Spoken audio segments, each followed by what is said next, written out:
दोस्तों, electric vehicles की दुनिया में अब एक ऐसा आविष्कार हो रहा है जिसे वास्तव में असली ब्रेक थ्रू माना जा रहा है। अब जरा सोचिए, एक ऐसी मोटर जिसका वजन सिर्फ 40 किलो है, लेकिन ये 3000 पाउंड का भारी भरकम टॉर्क पैदा कर सकता है। लेकिन सबसे हैरान करने वाली बात यहाँ पर यह है कि इस मोटर के आने के बाद अब इलेक्ट्रिक बाइक्स या ट्रक्स में न गियर बॉक्स की जरूरत होगी और न ही एक्सल की। जी हाँ, इसे कहते हैं डोनट मोटर और दावा यह है कि ये ईवीज का भविष्य बदल देगी।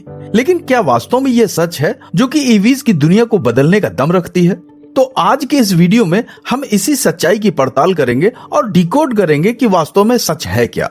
तो दोस्तों, सबसे पहले समझते हैं कि ये मोटर काम कैसे करती है। तो देखिए, ये एक इन व्हील हबलेस डिजाइन है, यानी मोटर सीधे पहिए के अंदर फिट होती है, लेकिन इसके बीच में कोई हब या धुरी नहीं होती।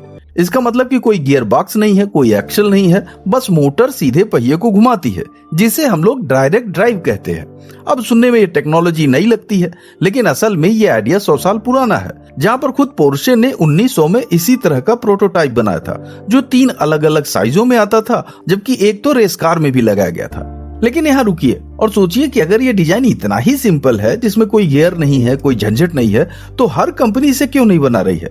तो यहीं पर आता है फिजिक्स का ऐसा कैच 22 का जाल, जिसमें बड़े बड़े इंजीनियर्स फंस जाते हैं। और वो कमी क्या है, चलिए समझते हैं। देखिए, जब आप मोटर का रोटर यानी उसके घुमाने वाले का हिस्सा बड़ा बनाते हैं, तो आपको ज्यादा टॉर्क मिलता है। ये तो अच्छी बात है, लेकिन इसके साथ एक कैच 22 वाली स्थिति भी आ जाती है, यानी कि बिना गियर बॉक्स के पावर डेंसिटी को मैनेज करना बहुत ही मुश्किल हो जाता है। अब यहीं पर अगर आप 2 रेडियल फ्लक्स मोटर की तुलना करें, एक छोटे डायमीटर वाली और एक बड़े डायमीटर वाली, तो बड़े डायमीटर वाली मोटर उतनी ही पावर के लिए बहुत ही कम आरपीएम पर स्पिन करेगी, यानी स्पीड कम लेकिन ताकत ज्यादा। लेकिन इसके अलावा एक और दिक्कत है, जैसे कि मोटर जितनी पावरफुल होगी उतना ही उसका वजन भी बढ़ता है, और ये सारा वजन पहिए के अंदर ही होता है, जिसे इंजीनियरिंग भाषा में हम लोग अनस्प्रंज मास कहते हैं, यानी वो वजन जो सस्पेंशन के नीचे होता है और गाड़ी की राइड क्वालिटी को सीधे असर करता है।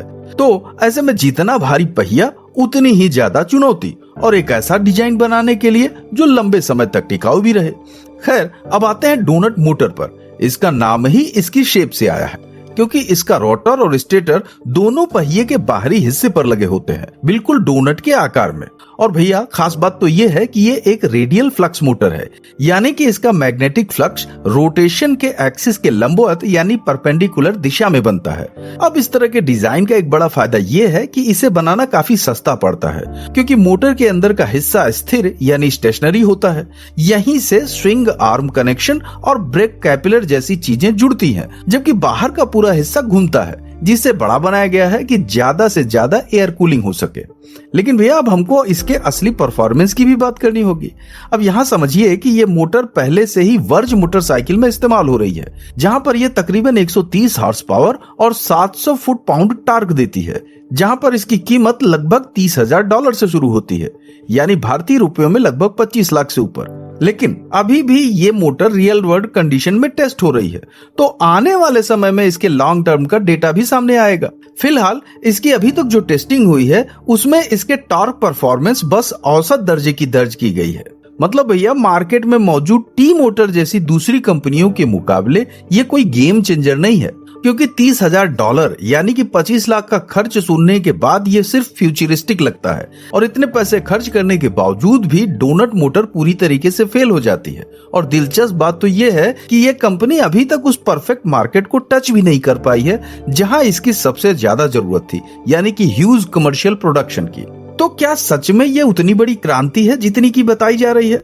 और अगर ईमानदारी से कहें तो हर जगह के लिए ये यूनिवर्सल फिट भी नहीं है, क्योंकि जैसे जैसे आप वजन और ज्यादा पावर डेंसिटी की तरफ जाते हैं, वैसे वैसे इसके फायदे भी कम होते जाते हैं, जिसे डिमिनिशिंग रिटर्न कहा जाता है। मतलब कि इससे राइड क्वालिटी पर भी असर पड़ता है और मोटर की लाइफ भी घट जाती है।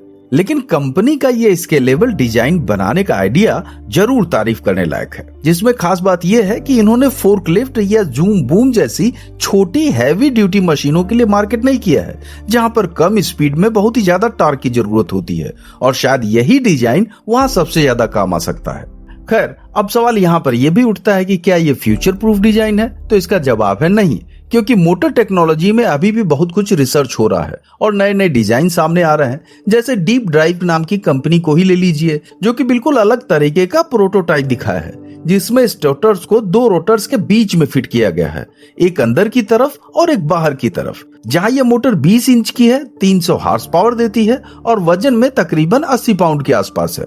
यानी कि ये डोनट मोटर से थोड़ी भारी जरूर है, लेकिन इसके रोटर्स के सरफेस एरिया कहीं ज्यादा है, जिसकी वजह से इसमें ज्यादा आरपीएम और शायद बेहतर एक्सीलरेशन भी मिल सकता है।